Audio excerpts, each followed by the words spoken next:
Good morning, and thank you for joining us today on this timely discussion. As we're all reading in the news, there's a rising concern over environmental, social, and governance-related issues, and these discussions are rapidly reshaping global trade relationships and the supply chains that connect us all. Between measures like Germany's supply chain law, the French duty of vigilance law, and the European Green Deal, companies are facing mounting pressure to clean up their supply chains. As you can see, my name is Jennifer Bisegli. I'm CEO and founder of Enteros, which is a supply chain risk and operational resilience technology company. And joining me on this very interesting fireside chat is Dr. Richard Haas. Dr. Haas is president of Council of Foreign Relations and also an advisor to Enteros. And we really appreciate you being here with us this morning. Thank you, Jennifer. Sure. So, Richard, let's just take a quick step back. The last 15 months that we've all lived through is a lot for us all to remember. But supply chains has literally gone from a relatively niche subject handled by procurement and logistics pros to literally a C-suite level boardroom conversation.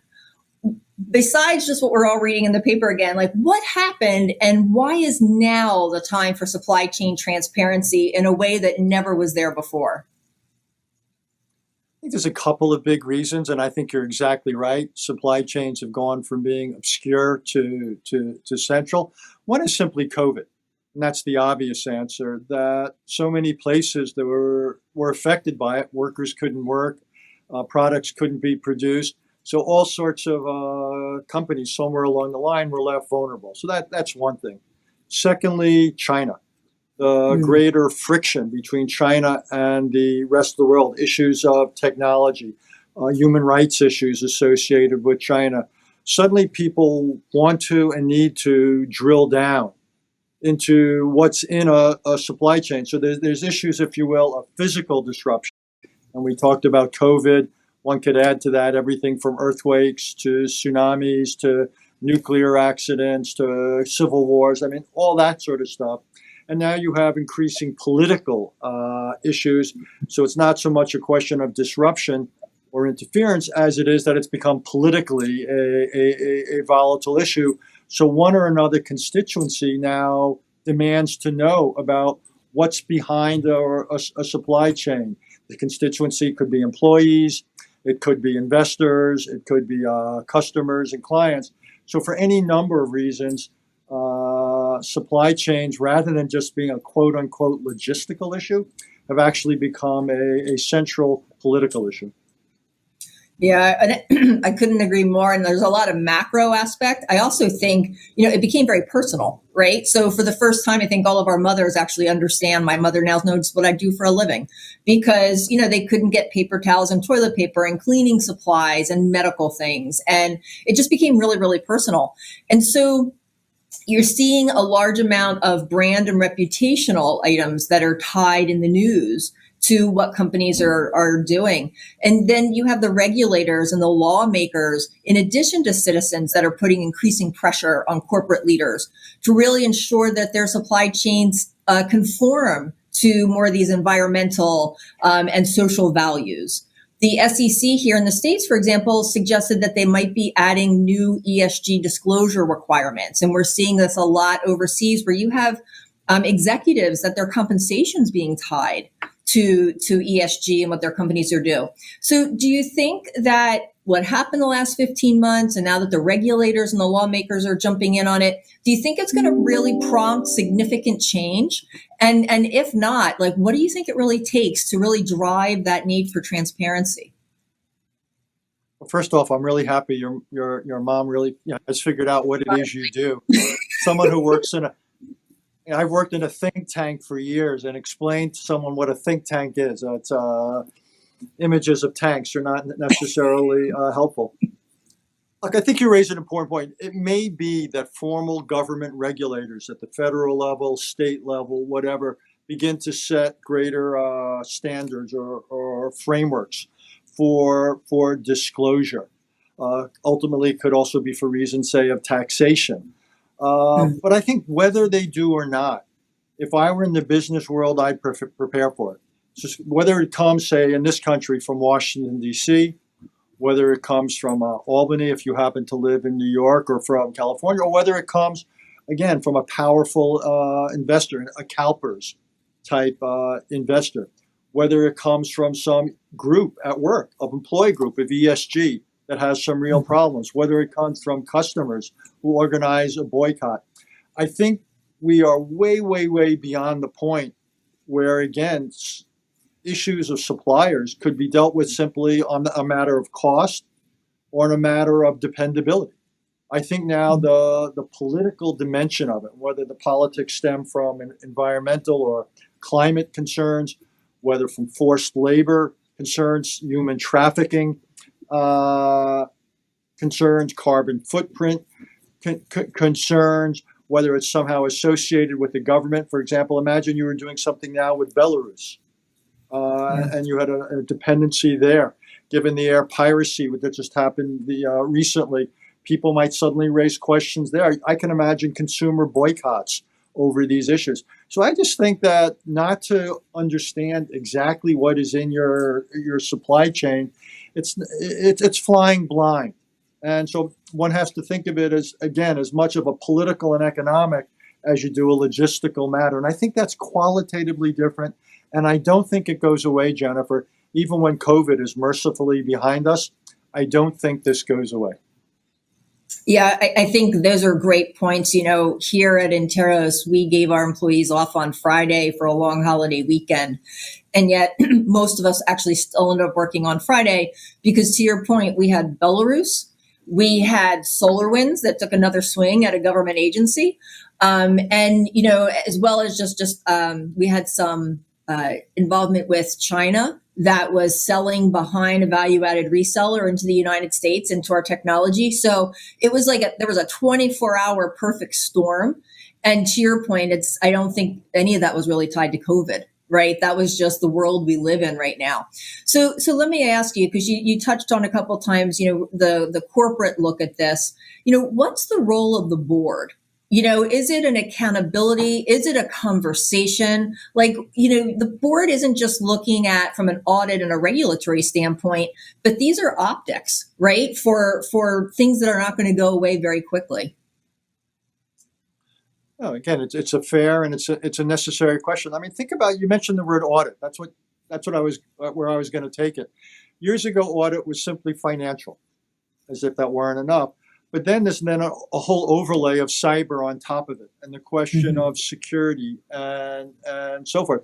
So board responsibility has grown. So now, if you're on the board of a company, I think, you know, as I am, as a board member, you've now got to look at these kinds of issues in terms of, one, simply to make sure that management is fully aware, is cognizant of them, is considering the potential risks.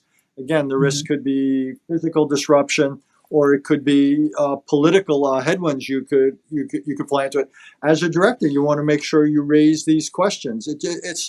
It's a broadening. It's a broadening of the environment in which any business operates. Let me draw an analogy from my own life. Years and years ago, before the Ice Age, I used to teach at the Kennedy School, and I remember there was a running competition almost between the Kennedy School and the business school at Harvard. And the conceit of the business school is that business management was somehow bigger and more serious and more demanding. Guess what? The kind of things that the Kennedy School thinks about, the political environment in which obviously government operates, it's inherently political. When I look at a CEO's job, when I look at a CEO's calendar, his or her schedule, it looks a lot more like a political schedule than it does like a pure business schedule. When I look at the constituencies they have to worry about, internal and external to the corporation or the firm, again, it reminds me much more of a person. So just like Warren Buffett and Larry Fink and others have started talking about, there's much more than shareholder return. I think this is part of that larger politicized environment, and where someone might say, okay, well, yeah, we understand why your supply chains have to take into account more than just in time. You need to build some cushion into your inventories because of floods or what have you. But hold it, that's not enough. You have now got to build into them these other considerations, which may increase inefficiency. They may increase cost. We have to have that conversation. That's a necessary trade-off to consider. This is not the sort of conversation I believe people would have had, except in rare situations, maybe with South Africa several decades ago. I don't think this is the kind of conversation people normally would have had, and I think it's going to become pretty standard. Yeah, and I also think you're starting to see a difference in maybe the skill sets and the background of potential independent board members, right? And so to your point, whereas I was on a conversation a week or so ago with a gentleman who's on multiple boards for very large banks and insurance companies, and they were still getting 900-page board decks, 3 days ahead of time that they're supposed to read. Now I think you outlined it really well. You want somebody that really understands these macro events, can look at cyber as well and more near real time things that are happening in the world and bring that into the boardroom, which is a very different discussion than it used to be, because it used to be, again, especially in an industry like the banking and insurance company, just very heavily regulated and very audit focused. We're really looking for people that are more worldly and focused on almost, current affairs, for lack of a better term. And the only area I'd slightly, I don't know, different, just add to what you said, is I wouldn't limit it to the boardroom. I would actually think if I were the CEO, not of what I am, but of a Fortune 50 company or something, or Fortune 500 company, I'd also be looking at who I was recruiting, what kind of backgrounds they had, what kind of mid-career training I was making sure that people got before they got into the C-suite, almost like the military. That along the way, when people are, say, colonels or whatever, 06s, whatever level, you want to make sure that they have certain types of experiences in staff schools or in joint situations before they rise to the top of their service. I would think you'd want the same exact thing increasingly in a corporation, and you would want to make sure that not just chief risk officers, but anyone who's in competition to get into the C-suite or to become the future CEO and chairman, that these individuals would have, as part of their software, as part of their training, they would be exposed to these issues. So one, they'd be up on them, and two, they'd at least be in a position to ask questions about them to make sure that they had been taken into account. Again, it's got to be a broader calculus going forward in terms of figuring out how you get to where you want to get to. Yeah, I couldn't agree more. We're coming up on time, believe it or not. You were sitting in our board of advisors meeting a couple weeks ago on, Zoom, as you do right now. And, the one thing that you brought up is, we get very much in love with our ideas here at Intero's focus on operational resiliency and really helping companies leverage artificial intelligence to look forward in their supply chain, understand who they're connected to, and whether that's a good or a bad thing. And you just cut right through it. And you said, this is literally about transparency. And so if you think through that, what advice, and I love what you just brought up as far as bringing people with different backgrounds into the C-suite and into leadership, not just on your board, but what other advice would you have for forward-looking businesses to understand it's the talent you bring in, but it's also leveraging technologies for that transparency for businesses trying to get ahead of some of these problems that we're talking about today? Well, a couple of things. One is context is going to matter even more. I think lots of businesses are focused on themselves, on their internal workings, but increasingly they're going to be vulnerable in every sense of the word, from physical to politically to health-wise, to what goes on in the environments in which their supply chains are to be found. And for a lot of businesses, which are increasingly spread all over the place, that means almost everywhere. I think you've got to assume future public health risks. This COVID-19 was not a one-off. You've got to assume future COVIDs and other diseases. You've got to assume greater friction between China and the outside world, whether it's over human rights considerations or rule of law, or over what happens in the South China Sea or Taiwan or intellectual property. You've got to assume greater salience on climate-related considerations. And people are going to want to know everything there is about how items were made, what was the carbon footprint of production, about transportation, and then once they're up and running, what is the carbon footprint there?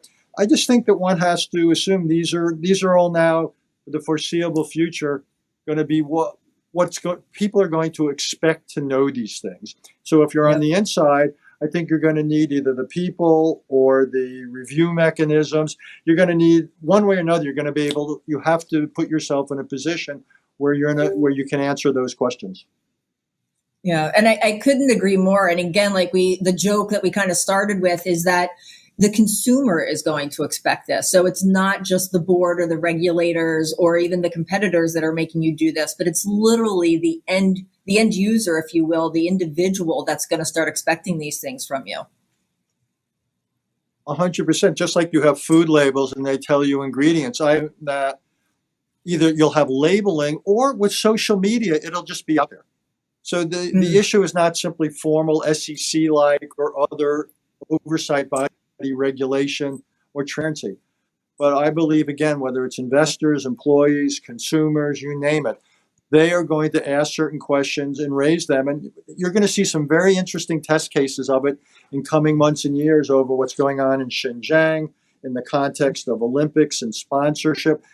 This is a test run, if you will, of not of resilience, but of political sensitivity when it comes to supply chain. So, COVID is more of a resilience test, and now we're going to have more of a political test. But it's coming. They ought to be learning experiences for everybody, because I don't think we're going to go back to the old world where, again, supply chains were seen as one, apolitical, and two, largely of matters simply of cost savings and logistical considerations. I don't think we're going back to that world. Yeah, again, couldn't agree more. And I love that the last 15 months, not just a learning exercise, but an opportunity to figure out where companies want to forward invest, because these are the things that are going to be playing out in the public realm. And you're right, social media is really bringing it home for all of us. So Dr. Richard Haass, President of the Council of Foreign Affairs, thank you very much for the fireside discussion this today. And we truly hope that everyone enjoys the rest of the conference.